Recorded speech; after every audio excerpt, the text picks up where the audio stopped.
Para quem assistiu ou acompanha os vídeos daqui do canal, com certeza já deve ter conseguido montar o seu próprio servidor de testes de SAP e começou também a aprender alguma coisa de ABAP. Mas se você é novo aqui e tem interesse de aprender alguma coisa dessa tecnologia, tem uma playlist que ensina o passo a passo de como iniciar um servidor, de como montar um servidor de SAP e inclusive pode até te ajudar a criar uma skill nova.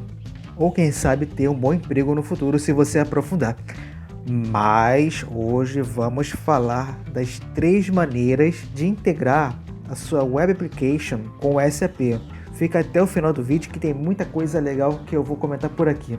Então, eu já comentei algumas vezes em outros vídeos que nas configurações do SAP você consegue habilitar um servidor de web service para que algum serviço externo possa consumir os dados dele através do protocolo SOAP.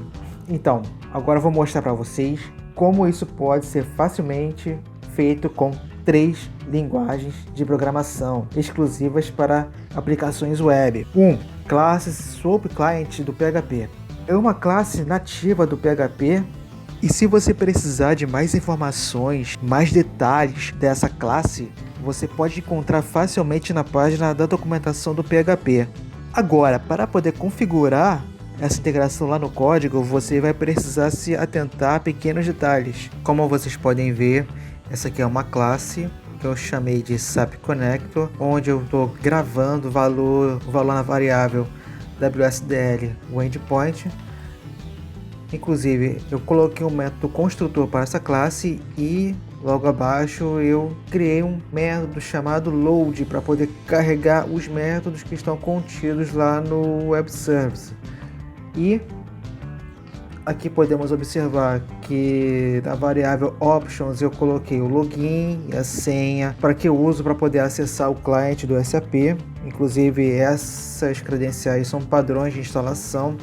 E uma pequena observação nesse parâmetro features que está com o valor de SOAP Single Element Arrays. Isso significa que vai forçar o que o retorno dos dados venha valores como único array. Logo abaixo eu declarei a variável client chamando a classe new SOAP client e eu coloquei o atributo do endpoint mais os options, e no final esse método vai retornar o client. Agora, vindo aqui no SAP Controller, aqui em cima eu já estou chamando essa classe que eu tinha criado, e aqui, como por exemplo no get, nesse método eu estou pegando a variável, eu estou criando a variável data, chamando a classe que eu criei, a SAP Connector, para poder retornar os dados que estão contidos nesse método que está lá no web service que eu criei. Ou seja, eu estou aqui chamando a variável data que carrega o método load, que depois você vai ter a opção de carregar o método que existe dentro do web service, que nesse caso é o que eu tinha criado, é o Z Remote List Sample. Para poder ver esse código funcionando, eu deixei aqui um link para poder acessar o vídeo que eu explico como faço para poder fazer a integração do PHP com o SAP. É uma sequência de 3 vídeos, está bem completo e bem detalhado. 2. Node.js. Existem várias libs disponíveis no NPM para poder você conseguir fazer aquela integração com o web service. Eu particularmente utilizo o Strong SOAP. Se você tem um mesmo projeto desenvolvido com o Express e deseja adicionar essa biblioteca que vai te atender no momento do seu desenvolvimento, então vai ser necessário digitar o seguinte comando. Aqui a gente digita npm install strong soap _save para poder instalar dentro do projeto. Te aguardo um pouquinho.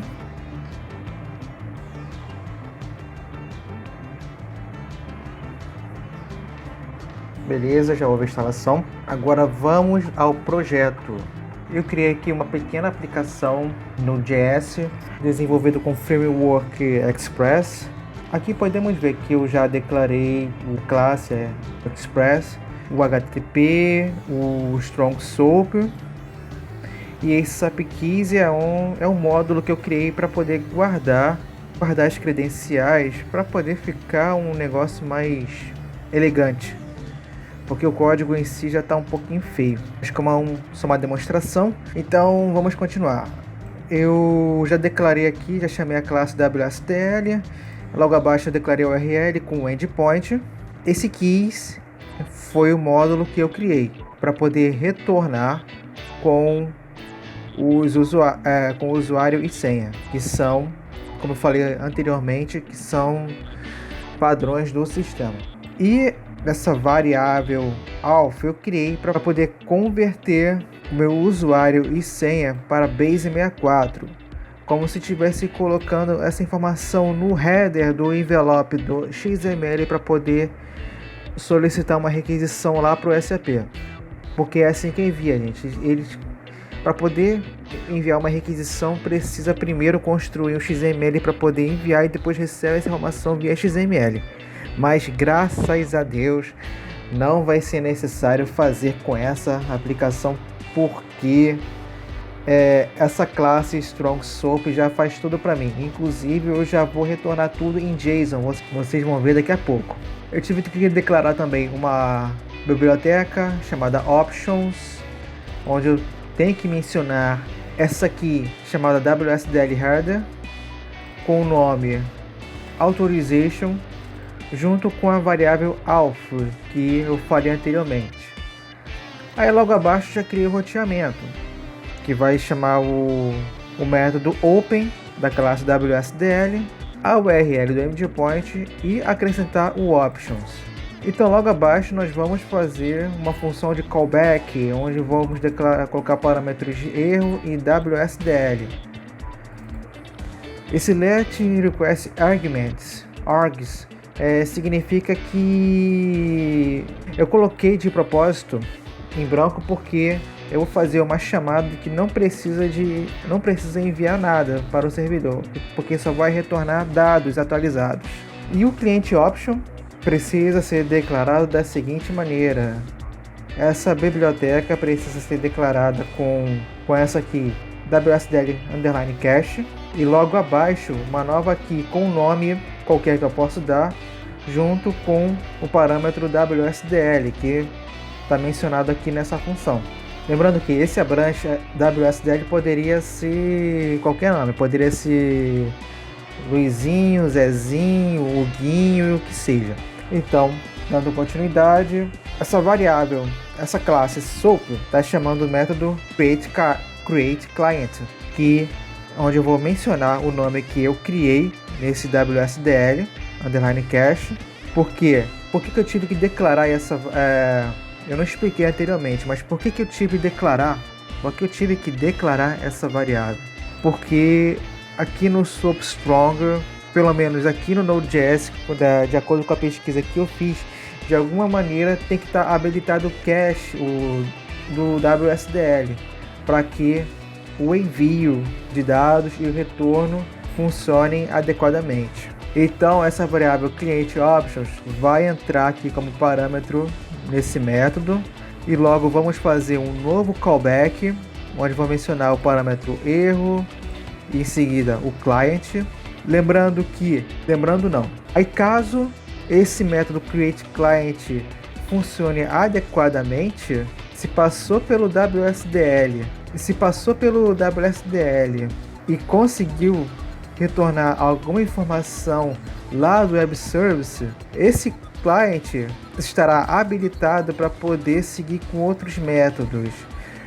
Por exemplo, agora eu vou poder configurar o setSecurity e dentro dele eu vou precisar passar novamente um direcionamento, uma requisição de Basic Authentication, mas dessa vez eu não preciso converter esses dados para o Base64. Automaticamente esse método já vai fazer isso para mim. Então aqui eu vou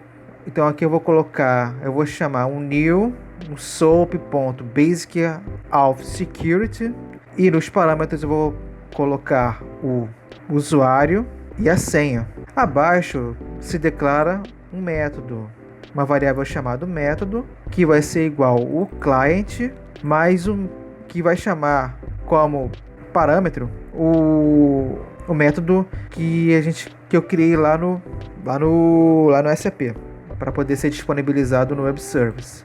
E logo abaixo eu vou chamar o método, eu vou incluir a variável request_args e depois outra função de callback, aonde eu coloco as variáveis de error, results, envelope e subheader. O que a gente vai utilizar de fato, eu vou até apagar essa bagaça aqui. O que a gente vai usar de fato é só o result. E eu vou botar para poder retornar somente os resultados convertidos para JSON, ao invés de ser XML.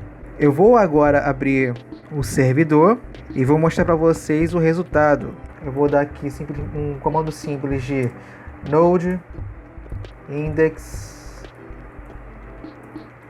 Eita! Do GS. Vamos agora abrir o navegador, digitar o localhost e a porta que estou utilizando.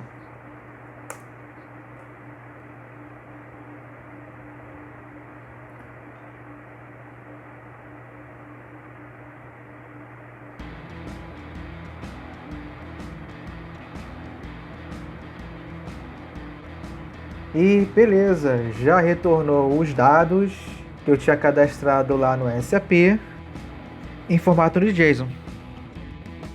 E por último, ASP.NET. Para fazer essa integração do SAP com ASP.NET, primeiramente você tem que ter um projeto de ASP.NET. Não estou falando de ASP.NET Core, é ASP.NET.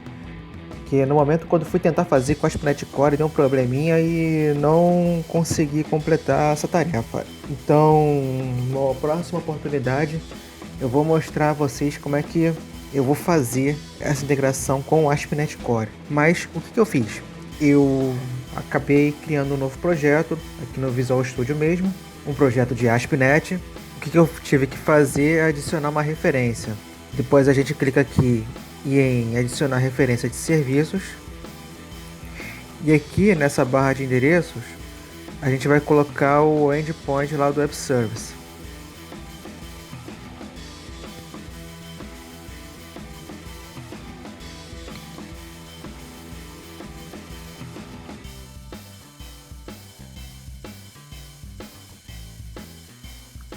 Copiou e colou, você vai clicar em ir.